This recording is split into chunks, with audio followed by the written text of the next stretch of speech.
जय हिंद। नियंत्रण और समन्वय के तीसरे भाग को इस वीडियो में हम लोग पढ़ते हैं और समझते हैं। तब इसके दूसरे भाग में हम लोग नियंत्रण और समन्वय के दूसरे भाग में तंत्रिकाक्ष और प्रतिवर्ती क्रिया को पढ़ चुके हैं। प्रतिवर्ती क्रिया क्या होता है? उद्दीपन कारण अचानक अनुक्रिया किया जाता है। उद्दीपन कारण अचानक अनुक्रिया किया जाता है तो वो क्या कहलाता है? प्रतिवर्ती क्रिया कहलाता है। वो क्या कहलाता है? प्रतिवर्ती क्रिया कहलाता है। तो आइए अब हम लोग इस वीडियो में प्रतिवर्ती चाप को समझते हैं। क्या समझते हैं? प्रतिवर्ती चाप को। प्रतिवर्ती चाप को। तो प्रतिवर्ती चाप क्या होता है?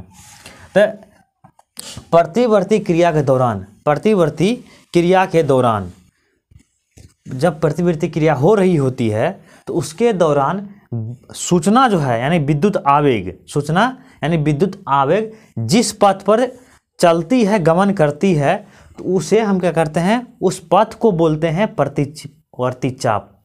उस पथ को प्रतिवर्ती चाप कहते हैं। जिस पथ पर विद्युत आवेग चलती है, गमन करती है, उस पथ को, उस रास्ते को क्या बोलते हैं? प्रतिवर्ती चाप बोलते हैं। प्रतिवर्ती चाप बोलते हैं। अब आता है मानव तंत्रिका तंत्र। अब क्या आता है? मानव तंत्रिका तंत्र।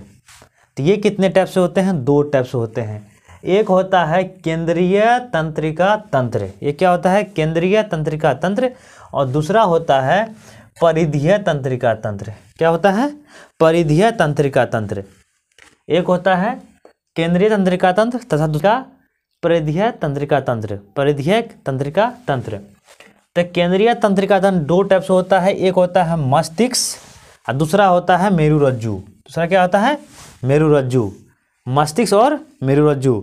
और परिधीय तंत्रिका तंत्र में आता है कपाल तंत्रिका तंत्र तथा मेरु तंत्रिका तंत्र। कपाल तंत्रिका तंत्र तथा मेरु तंत्रिका तंत्र। तो आइए देखते हैं मस्तिष्क। पहला हम लोग देखते हैं मस्तिष्क यानी ब्रेन को। तो ये क्या होता है? ये मस्तिष्क होता है सभी शरीर के में सभी क्रियाओं का समन्वय केंद्र है। मस्तिष्क क्या है? सभी क्रियाओं का समन्वय केंद्र है। ये जो मस्तिष्क है, ये मस्तिष्क जो है, तो ये सब शरीर में जितनी भी क्रिया हो रही है उसका कंट्रोल इसके पास रहते हैं। उसका समन्वय यानी कि नियंत्रण और कंट्रोल भी मस्तिष्क के पास रहता है। तो मस्तिष्क जो होता है यह एक हड्डियों के बॉक्स में अवस्थित रहता है। ये एक हड्डियों के बॉक्स में अवस्थित, ये क्या है? मस्तिष्क है। ये जो देख रहे हैं, ये जो काला टैप जो है ये दिखा रहे हैं, ये क्या होता है? ये हड्डी होती है। क्या होती है? हड्डी होती है। ये ब्रेन को यानी मस्तिष्क को सुरक्षित रखते हैं। ब्रेन को सुरक्षित रखते हैं। जैसे कोई अगर एक लाठी कपार पर दे दे तो उससे कौन बचाता है? तो ये हड्डी नुमा संरचना, जो हड्डी जो है ब्रेन का, तो यही बॉक्स जैसा है, इसी पर पहले चोट लगती है और क्या करता है? इसको रोक लेता है चोट को। अगर जो नहीं रोक पाता, अगर हड्डी टूट गया तो पूरी ये निकल जाता है, पूरे ब्रेन हेमरेज हो जाता है या तो ब्रेन फट जाता है। इससे सारा मेडुला पॉन्स, ये सब जो मस्तिष्क से भाग होते हैं सारा बाहर आ जाते हैं और आदमी मर जाते हैं। ये हड्डी क्या करता है? ये सुरक्षा काम करता है मस्तिष्क को। ये चारों हड्डी जो होती है ये सुरक्षा का कार्य करता है। तरल पूरित पदार्थ से भरे गुब्बारे में अवस्थित रहता है मस्तिष्क। इसमें ये हड्डी में क्या होता है? एक गुब्बारा पाया जाता है। उसमें क्या होता है? गुब्बारे टाइप का संरचना पाया जाता है। उसमें होता है तरल पूरित पदार्थ भरा रहता है। उसमें क्या होता है? मस्तिष्क अवस्थित रहते हैं। आप लोग इसका स्क्रीनशॉट लीजिए। अब हम लोग मस्तिष्क के भाग को देखते हैं। मस्तिष्क के कितने भाग होते हैं? तो मस्तिष्क के मुख्य 3 भाग होते हैं। मस्तिष्क के कितने भाग होते हैं? 3 भाग होते हैं। एक होता है अग्र मस्तिष्क, दूसरा होता है मध्य मस्तिष्क और तीसरा होता है पश्च मस्तिष्क। मतलब कि अग्र मस्तिष्क, मध्य मस्तिष्क, पश्च मस्तिष्क। अग्र मस्तिष्क आगे वाले भाग को अग्र मस्तिष्क बोलते हैं। पीछे वाले भाग को पश्च मस्तिष्क। यहाँ जो है ये पूरी कंट्रोल इसी के पास रहता है। पूरी बॉडी का नियंत्रण जो है, पूरी बॉडी के तंत्रिका तंत्र का कंट्रोल पश्च मस्तिष्क में ही होती है।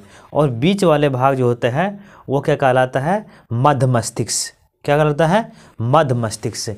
तो आगे वाला अग्र मस्तिष्क के भाग जो होते हैं उसमें होते हैं, मतलब अग्र मस्तिष्क के भाग होते हैं वो थैलामस होते हैं, हाइपोथैलामस, उसके बाद सेरिब्रम। सेरिब्रम जो है ये मस्तिष्क का सबसे बड़ा भाग होता है। सेरिब्रम क्या होता है? मस्तिष्क का सबसे बड़ा भाग होता है। और दूसरा मध्य मस्तिष्क में इसको 4 भागों में भगा देते हैं, मतलब 4 पिंडों में ये बटे होते हैं, 4 पिंडों में बटे होते हैं।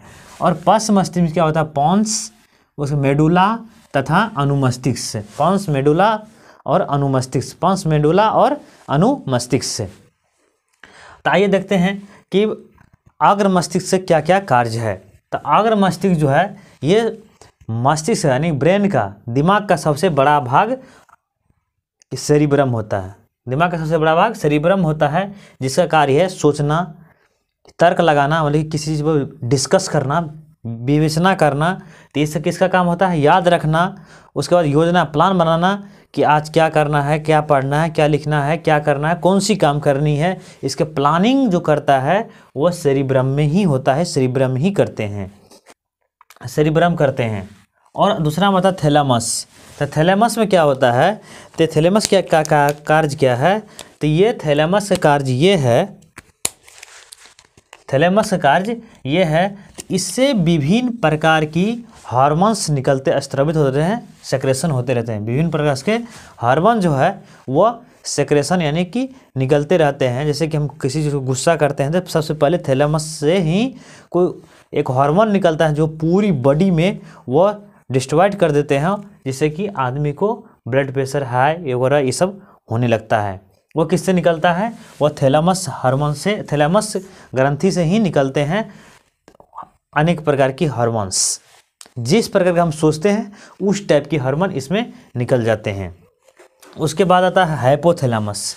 तो हाइपोथैलामस का काम क्या होता है कि हाइपोथैलामस में यह क्या किस चीज़ की ज्ञात कराता है? तो यह भूख जब लगता है, जब पेट में दाना अन्न खत्म हो जाता है, ऊर्जा खत्म हो जाती है, तो इस सबसे पहले सूचना किसको जाती है? हाइपोथैलामस को। हाइपोथैलामस ही कहता है अरे भाई भूख लग गया है, खाना खाओ। उसके बाद क्या आता है? प्यास, पानी शॉर्टेज हो गया बॉडी में, तो इसका सूचना कौन देता है? तो हाइपोथैलामस देते हैं। पानी बॉडी में शॉर्टेज होता है, पानी बॉडी में खत्म हो जाता है, प्यास लग जाता है, तो बॉडी को पानी चाहिए, तो इसका सूचना कौन देता है? तो हाइपोथैलामस देते हैं। कहीं दूर से चल के आए हैं, कोई काम किए हैं, तो थकान जो होने लगता है तो वो कौन सूचना देता है? हाइपोथैलामस सूचना देता है। कहीं ताप है, गर्मी है, तो ETC ये सभी चीज़, भूख लगना, प्यास लगना, ताप का महसूस करना, ये सब चीज़ सूचना कौन देता है? ये देता है हाइपोथैलामस। हाइपोथैलामस का कार्य एक ही भूख लगना, प्यास लगना, ताप का, थकान का अनुभव होना, ये सारे काम कौन करते हैं? हाइपोथैलामस करते हैं। उसके बाद आता है मध्य मस्तिष्क, बीच वाला भाग, मध्य मस्तिष्क। तो इसे क्या होता है? इसके 4 पिंड होते हैं। कितने होते हैं? 4 पिंड जो होते हैं, 2 सुनने के लिए, वो 2 देखने के लिए। तो इसका पिंड का नाम है कार्पस क्वाड्रिजेमिन। कार्पस क्वाड्रिजेमिन, इसका पिंड का नाम है कार्पस क्वाड्रिजेमिन। 2 सुनने के लिए और 2 देखने के लिए प्रयोग होता है मध्य मस्तिष्क में। आप लोग इसका स्क्रीनशॉट लीजिए। अब हम लोग देखते हैं पश्च मस्तिष्क से कार्य। तो पश्च मस्तिष्क किससे मिलकर पहले बना होता है? तो पहले पॉन्स, मेडुला और अनुमस्तिष्क से मिलकर के पश्च मस्तिष्क बने होते हैं। पॉन्स, मेडुला और अनुमस्तिष्क से मिलकर के क्या बना होते हैं? पश्च मस्तिष्क बने होते हैं। तो पहले देखते हैं अनुमस्तिष्क का कार्य क्या है। अनुमस्तिष्क से कार्य क्या है? तो यह ऐच्छिक क्रियाओं का परिशुद्धि यानी कि नियंत्रण में रहता है। ऐच्छिक क्रियाओं का परिशुद्धि यानी कि नियंत्रण।